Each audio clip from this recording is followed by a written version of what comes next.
다속의 명상록 쉬운 9번째 시간입니다. 오늘은 그대는 못 보았는가 해 아래 세일이란 없다는 것을, 그대는 못 보았는가 해 아래 세일이란 없다는 것을, 군불견이라 무신사 2번째 시간입니다. 뛰어나게 훌륭한 힘을 길에 단정하는 근신은 속단수승 근시안. 사람은 사랑의 대상을 늘 찾는다. 기량이 큰 사람은 영원 절대 하느님에 가서야 진선미가 있다고 한다. 기량이 작은 사람은 작은 이 땅의 것으로 만족해버린다. 그리하여 기량이 커감에 따라 자꾸 높은 것으로 바뀐다. 그 기량이 아주 크면 사랑의 대상을 영원 절대 하느님에 둔다. 맹자는 이르기를 마음속에 있는 하느님의 씨를 기르는 것이 하느님을 섬기는 것이다 라고 하였습니다.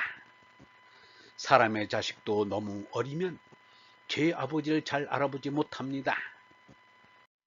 마음속에 하느님의 씨가 자라지 못하면 하느님을 하느님으로 알아보지 못하고 엉뚱한 곳 앞에 하느님이라면서 머리를 숙이게 됩니다. 이것은 한마디로 마음의 언론을 제대로 뜨지 못한 것입니다.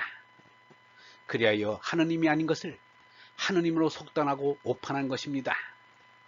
언론을 뜬 장자는 이렇게 말하였습니다. 저 우뚝한 하느님을 아버지로 생각하여 몸바쳐 사랑한다. 이 지구가 생긴 지 46억 년이 걸려서 지금의 우리가 나오게 되었습니다. 우연히 생겨 멋대로 살다가 죽으라는 것이 아닙니다. 할 일이 있어서 우리가 나온 것입니다. 그 할 일이란 무엇인가? 개인적으로는 달라도 인류 전체로는 하느님이 참나임을 인식하고 깨달으라는 것입니다. 그런데 엉뚱한 것을 붙잡고 하느님이라고 받들어서야 되겠는가? 허공의 몸속에 수많은 별을 간직하시고 처음도 끝도 없이 영원무궁한 얼생명을 지니시니가 하느님이십니다. 이를 전체 신관이라 할 수 있을 것입니다. 앞으로는 사람의 인태신이나 조형된 물신을 버려야 합니다. 마하트마 간디는 이렇게 말하였습니다. 사람은 하느님이 아니다. 사람을 하느님이라 부르지 말자. 그러나 사람은 하느님의 빛의 일부분을 지닐 수 있다. 하나이며 큰 보국, 많고 큰 태극, 그 가운데 계심, 일대다대 제기중. 하나이면서 큰 것은 허공입니다. 그저 허공이 아니라 중심은 있을 때 가장자리가 없는 공 같은 무한의 허공입니다. 이 일대의 허공은 누구도 부인할 수 없습니다. 이 허공에 유한우주가 담겨 있기 때문입니다. 이 허공을 무한우주라고 말할 수 있습니다. 천체로 이루어진 유한우주가 팽창하자면 무한우주가 없어서는 팽창할 수가 없습니다. 이 무한우주인 허공만을 노자는 무극이라 허극이라고 하였습니다. 유영문은 이렇게 말하였습니다. 이 허공에 가야 평안하다. 허공은 아무것도 없다는 것과는 다르다. 태공이다. 일체가 거기에 담겨 있다. 모든 게 허공에 담겨 있다. 이걸 믿지는 못한다 하더라도 생각해 보아야 한다. 허공 쪽에서 보면 모든 천체와 우주간 물질은 없는 것입니다. 허공만이 존재합니다. 수많은 물고기 떼를 안고 있는 바다지만 바다 쪽에서 보면 바다만 있는 것이지 물고기가 있는 것이 아닙니다. 다대라는 것은 무한 허공 속에 담겨 있는 수많은 천체까지를 말합니다. 허공은 별을 모아놓은 곡강과 같습니다. 허공과 천체들을 합해서 말할 때 태극이라고 합니다. 태극이 음양이라고 하는 것은 태극의 내용인 천체들이 상대성을 띠고 있어 변화한다는 뜻입니다. 태극의 본체인 허공은 변할 리가 없습니다. 그래서 유영모가 말하기를 태극은 하나다. 그런데 태극이 쪼개져 음양이 되었다는 것은 말이 안 된다. 태극은 하나다. 태극은 엄연히 하나요, 영원히 하나다. 하나가 쪼개지거나 벌어졌다면 그것은 하나가 아니다. 음양으로 된 상대세계는 좋은 것 같으나 싫은 것이 상대세계다. 우리는 어떻게든지 이 상대세계에서 벗어나 하나의 세계, 절대세계로 돌아가는 것이다 라고 하였습니다. 태극에서 무극인 저 언덕 하늘나라에 다다라야. 태극 무극 도피아.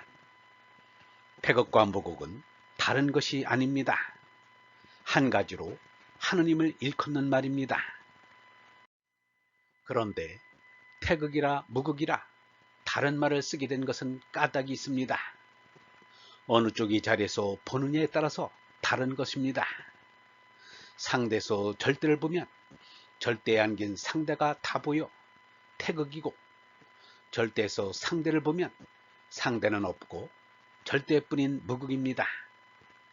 우리는 나고 죽고 있어 없어지는 상대 세계를 떠나 나지 않고 죽지 않는, 있지도 않고 없지도 않는 절대 세계로 솟나야 합니다. 그것을 석가는 저쪽 언덕에 이르는 것이라고 하였습니다. 석가는 강가강을 자주 보았기 때문에 상대 세계를 차 안에 비유하고 절대 세계를 피 안에 비유하였습니다. 유영문은 이렇게 말하였습니다. 있다는 것도 참으로 있는 것이 아니고 없다는 것도 참으로 없는 것이 아니다. 생사에 빠진 미혹과 환상에서 있느니 없느니 야단이다. 있다 없다를 아는 사람은 아무도 없다.